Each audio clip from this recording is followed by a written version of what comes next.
नमस्ते, मैं अभिनय आकाश और आप देख रहे हैं प्रभा साक्षी का special show yes my Lord. दूसरों को न्याय देने वाले हाईकोर्ट के जज खुद के न्याय के लिए देश की सर्वोच्च अदालत के समक्ष पहुंचे। सुनने में आपको बहुत अजीब लग रहा होगा कि जो व्यक्ति कुर्सी पर बैठकर लोगों के मामले में फैसला सुनाया करता था, न्याय करता था, लोगों को इंसाफ देता था, वही शख्स अब खुद के न्याय के लिए अदालत पहुंचा है, वो भी देश की सबसे बड़ी अदालत सुप्रीम कोर्ट के सामने। आखिर क्या हुआ उस जज के साथ, किस मामले में उन्हें न्याय चाहिए? दरअसल दिल्ली हाईकोर्ट के पूर्व और मौजूदा इलाहाबाद हाईकोर्ट के जस्टिस यशवंत वर्मा के खिलाफ गंभीर भ्रष्टाचार के आरोप पर शुरू हुए संसद के मानसून सत्र में उनके खिलाफ महाभियोग लाया जा रहा है। यह मामला तब शुरू हुआ जब मार्च 2025 में उनके दिल्ली स्थित सरकारी आवास में आग लगने के बाद भारी मात्रा में नकदी बरामद हुई। इस मामले में सुप्रीम कोर्ट की जांच समिति ने जस्टिस वर्मा को दोषी ठहराया। इसके बाद तत्कालीन मुख्य न्यायाधीश संजीव खन्ना ने उनकी बर्खास्तगी की सिफारिश की थी। जस्टिस यशवंत वर्मा ने इस जांच समिति की रिपोर्ट और महाभियोग की सिफारिश को सुप्रीम कोर्ट में चुनौती दी। समिति पर लगाए अनदेखी के आरोप। जस्टिस वर्मा ने इन हाउस समिति की रिपोर्ट पर सवाल उठाते हुए कहा कि यह निष्कर्ष किसी ठोस साक्ष्य के आधार पर कुछ अनुमान और अटकलों के आधार पर निकाले गए हैं जो उनके अनुसार अवैध है।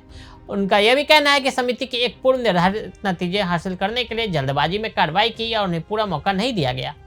आउट हाउस में नकदी की बरामदगी हुई थी। 14 मार्च की रात 11:35 पर यशवंत वर्मा के लुटियन दिल्ली स्थित आवास पर लगी आग में नोटों के बंडल कथित तौर पर चले हुए थे और बरामद किया गया था। जस्टिस वर्मा ने अपनी याचिका में कहा कि 3 मई 2025 को जारी अंतरिम रिपोर्ट अहम सवालों के जवाब नहीं देती। इन हाउस पैनल द्वारा अपनाई गई प्रक्रिया की चुनौती देते हुए जस्टिस वर्मा ने यह तर्क दिया कि समिति ने याचिकाकर्ता को न तो अपनी निर्धारित प्रक्रिया की सूचना दी, न ही उन्हें सबूत पेश करने या उस पर प्रतिक्रिया देने का कोई मौका दिया। व्यक्तिगत सुनवाई का अवसर ही नहीं दिया गया। याचिका में 10 तर्क दिए गए हैं। वो कौन कौन से हैं आपको बताते हैं। राष्ट्रपति और प्रधानमंत्री को भेजी गई महाभियोग सिफारिश अनुच्छेद 124 और 2018 का उल्लंघन है। 1999 की फुल कोर्ट बैठक में बनी इन हाउस प्रक्रिया सिर्फ प्रशासनिक व्यवस्था है, न कि संवैधानिक या वैधानिक।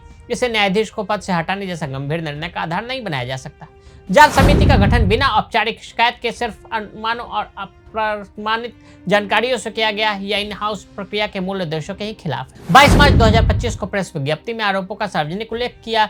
इससे मीडिया ट्रायल शुरू हो गया और उनकी प्रतिष्ठा को गहरा नुकसान पहुंचा है। न साक्ष्य दिखाए, न आरोपों का खंडन करने का मौका दिया। मुख्य गवाहों से मेरी अनुपस्थिति में पूछताछ हुई। सीसीटीवी फुटेज को सबूत के तौर पर नहीं लिया गया। समिति ने नकदी किसने रखी, वह असली थी या आग कैसे लगी जैसे मूल प्रश्नों की अनदेखी कर समिति की रिपोर्ट अनुमानों और पूर्व आधारित थी, न कि किसी ठोस सबूत पर। यह गंभीर कदाचार करने के लिए अपर्याप्त है। जांच रिपोर्ट मिलने के कुछ ही घंटे में तत्कालीन चीफ जस्टिस ने इस्तीफा देने या महाभियोग का सामना करने की चेतावनी दी। पक्ष रखने का अवसर ही नहीं दिया।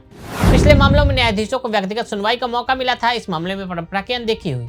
रिपोर्ट गोपनीय बनाए रखने के बजाय उसके अंश मीडिया में लीक और तोड़ मरोड़ कर पेश किए गए, जिससे छवि खराब हुई, जिसकी कभी भरपाई नहीं हो सकेगी। संसद में आएगा महाभियोग प्रस्ताव। इस बीच संसदीय कार्य मंत्री किरण रिजिजू ने कहा कि इलाहाबाद हाईकोर्ट के जस्टिस यशवंत वर्मा के खिलाफ संसद में महाभियोग प्रस्ताव लाने की तैयारी है। सभी पार्टियों से बात हो चुकी है और संसद की राय एकजुट है। उन्होंने कहा लगभग सभी बड़े राजनीतिक दलों के वरिष्ठ नेताओं से चर्चा की है। जिन पार्टियों के सिर्फ एक सांसद हैं उनसे भी बात करूंगा ताकि संसद का यह रुख सर्वसम्मति वाला हो। वहीं कानून मंत्री अंजुम राम मेघवाल ने कहा कि यह फैसला सरकार का नहीं बल्कि सांसदों का है। कांग्रेस नेता जयराम रमेश ने कहा कि उनकी पार्टी के सांसद भी महाभियोग प्रस्ताव पर हस्ताक्षर करेंगे। यानी विपक्ष और सत्ता पक्ष दोनों संवैधानिक कार्रवाई के पक्ष में। अगर आप भी लेना चाहते हैं देश दुनिया की तमाम जानकारी तो आज ही सब्सक्राइब करें हमारे चैनल को। साथ ही नीचे दिए बेल आइकन को जरूर दबाएं ताकि हर अपडेट आप तक पहुंच सके।